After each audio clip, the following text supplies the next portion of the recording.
সংস্কারের অভাবে চলাচলের অনুপযোগী হয়ে পড়েছে ঝালকাঠির মঠবাড়ি ইউনিয়নের প্রধান সড়কটি। বছরের পর বছর দুর্ভোগ পোহালেও এ নিয়ে এলজিইডি কিংবা জনপ্রতিনিধিদের কোনো মাথা ব্যথা নেই, এমন অভিযোগ করেন স্থানীয়রা। আর এ নিয়ে এলজিইডি কর্তৃপক্ষ বলছে তাদের হাত পা বাঁধা, কারণ অর্থ বরাদ্দ মিলছে না।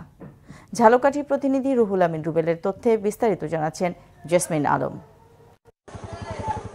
এটি রাজাপুর উপজেলার মঠবাড়ি ইউনিয়নের প্রথম সড়ক। ৮ কিলোমিটার দীর্ঘ সড়কটি নির্মিত হয় পাকিস্তান আমলে। রাজাপুরের বাগরি মোড় থেকে মঠবাড়ি ইউনিয়ন পরিষদ কার্যালয় পর্যন্ত সড়কটি গত ১৫ বছর ধরে সংস্কার হয়নি, ফলে ছোট বড় গর্ত সৃষ্টি হয়ে রাস্তাটি চলাচলের অনুপযোগী হয়ে পড়েছে। বেহাল সড়কের কারণে ৬ থেকে ৭টি গ্রামের কৃষক, শ্রমিক, জনতা ও শিক্ষার্থীরা পড়েছেন বিপাকে।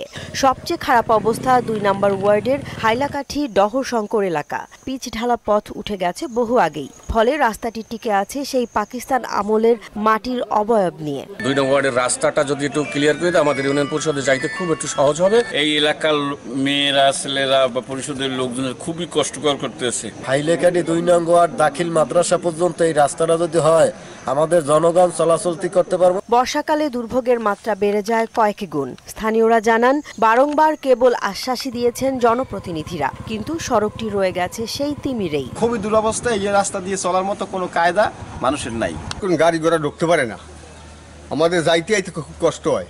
অর্থ সংকটে সড়কটি সংস্কার করা যাচ্ছে না বলে জানান এলজিইডির উপজেলা প্রকৌশলী। আপনি যে সড়কটির ব্যাপারে বলছেন ওইটা সম্বন্ধে আমরা অবগত আছি, কিন্তু এই অর্থ বছরে ওইটা মেরামত করা যায় না বরাদ্দ সংকটের কারণে। সামনের অর্থ বছরে যদি বরাদ্দ পাওয়া যায় আমরা এটা দ্রুত সংস্কারের ব্যবস্থা করব। হাজারো মানুষের কষ্টের কথা ভেবে অবিলম্বে সড়কটি নির্মাণের দাবি জানিয়েছেন এলাকাবাসী। জেসমিন আলম, মোহনা সংবাদ।